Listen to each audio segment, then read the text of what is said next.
महाराष्ट्र राज्य के नांदेड़ ग्राम के निकट रायपुर इलाके में आज भी खून की प्यासी डायनों का बसेरा है।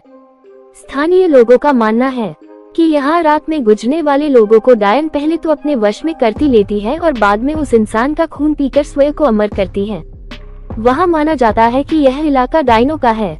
यहाँ पर इंसान का कदम रखना खतरे से खाली नहीं है और अगर आप वहाँ पर गए तो किसी तरह की गलती आपके लिए काफी नुकसानदायक साबित हो सकती है।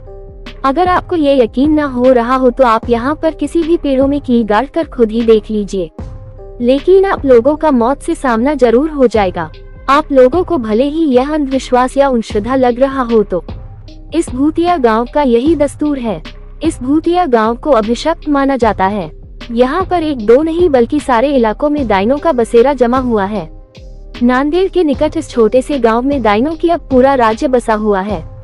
यहाँ पर ऐसा माना जाता है कि पहले यहाँ एक डायन रहा करती थी, लेकिन डायन ने गांव की कुछ लड़कियों की आत्मा को अपने वश में करके उनको अपने साथ लगाई। आज वही लड़कियां इन डायनों के साथ मिलकर खुद को अमर रखने की कोशिश करती है। ये गांव की वही जगह है जहां वास्तविकता में यहाँ के पुरुषों को रात में निकलने पर प्रतिबंध है। कब किस कौन सी जगह पर डायन उन्हें अपने वश में कर ले कोई नहीं जानता है।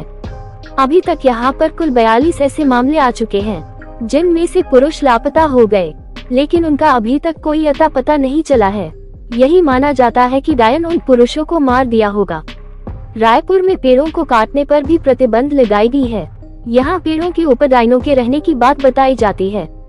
एक बार एक पेड़ काटने पर गांव के एक मनुष्य की मौत हो गई थी। तब से ही माना जाता है कि डायन का पेड़ काटने पर ही उसकी मौत हुई। यहाँ पर एक टूटी हुई हवेली के अंदर एक छोटी सी कोठरी है जिसमें कोई भी नहीं आता जाता है और माना जाता है कि इस अंधेरी कोठरी में जो भी गया वो वापस कभी लौट कर नहीं आया है। 16 लोगों की मौत की गवाह इस भूतिया कोठरी को यहाँ के प्रशासन ने भी सील कर दिया है। डायनों को अपने वश में करने के लिए यहाँ पर कई तांत्रिकों ने अपनी पूरी शक्ति लगा दी, लेकिन इस बीच 5-6 तांत्रिकों को भी मौत हो गई, जिसके बाद तांत्रिक भी यहाँ की डायनों को अपने वश में करने से घबराने लगे। कहा जाता है कि गांव में हर अमावस्या और पूर्णिमा की रात को कोई बाहर नहीं निकल। हालांकि यह काफी पुरानी बात है। अब लोग अपने घरों को अच्छे से बंद करके घरों में रहते हैं। गांव के कुछ लोगों ने यह अनुभव किया है कि अक्सर रास्ते में चलते वक्त उन्हें अजीबोगरीब आवाजें सुनाई देती है, लेकिन पीछे मुड़ने पर कोई नहीं होता। गांव के रंजीत नाम के व्यक्ति ने तो अपनी बाइक पर एक डायन को लिफ्ट तक दी थी।